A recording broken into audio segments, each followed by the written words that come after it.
Hello and welcome to the latest episode of Fours and Sixes. And we are here today for the preview of the final of the IPL 2022. The long tournament is coming to an end with Rajasthan Royals and Gujarat Titans fighting for the title in Ahmedabad. Two contrasting journeys.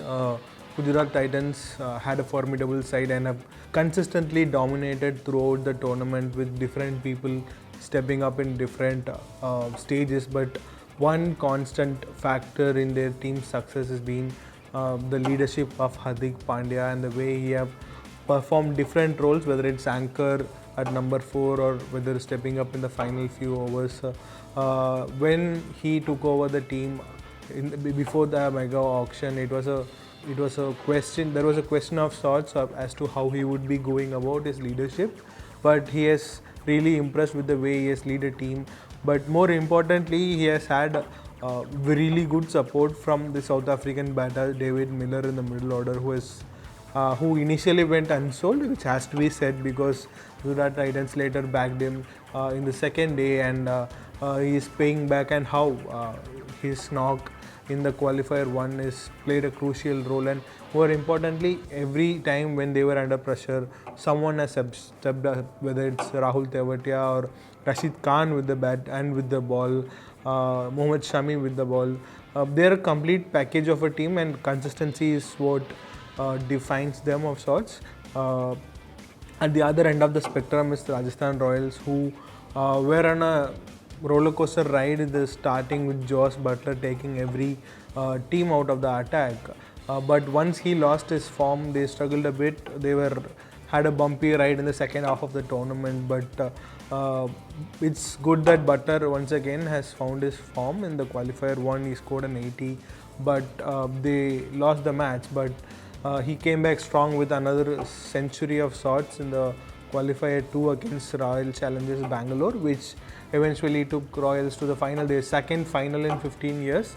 We have to remember that Rajasthan Royals, led by Shane Warne, was the first title winners in 2008, and there is a bit of talk around doing it for Shane Warne, the Australian legend who passed away a few months ago.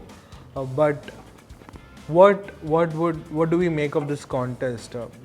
As always, for Rajasthan, a lot relies on how Josh Butler goes about his business. That also depends on how his battle with Rashid Khan goes. In fact, the battle between Sanju Samson, Josh Butler, and Rashid Khan could potentially be the match deciding factor of sorts. As we saw in the previous matches, how his 4 overs could be game changing, along with someone like Sai Kishore, who has been on the benches with CSK for years and is now grabbing every opportunity he's getting with Gujarat Titans. So that would be the center battle of all. But we also have Yuzvendra Chahal and R. Ashwin, who will be countering the Gujarat Titans top order. But despite all that, irrespective of whoever wins the toss, I think a lot will depend on how this contest between Josh Butler and Sanju Samson, who also has a point to prove after losing his place in the India T20I side for the upcoming South Africa series. Winning a IPL title with his bat could be icing on the cake, but we'll have to wait and watch how it all goes. But there are so many intrinsic battles within these two teams, but at the center of it all, as I said before, is Josh Butler, Sanju Samson, and Rashid Khan at the other end.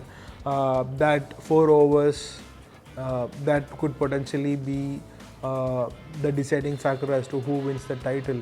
Either way, it could be a new team and new champion, or a redemption of sorts for Rajasthan Royals, who will be winning a title after 14 years and doing it probably for the one who won it for them 14 years ago, the Shane Warne. Either way, it's going to be a cracker contest in a packed stadium in Ahmedabad, which could hold more than 1 lakh people. A cracker Sunday to enjoy for all of us. Let's see how it goes, and we will be back after the final to sum up how the entire tournament went again. This is Gomesh signing off. Thank you for watching. Log on to newindianexpress.com to follow our regular updates.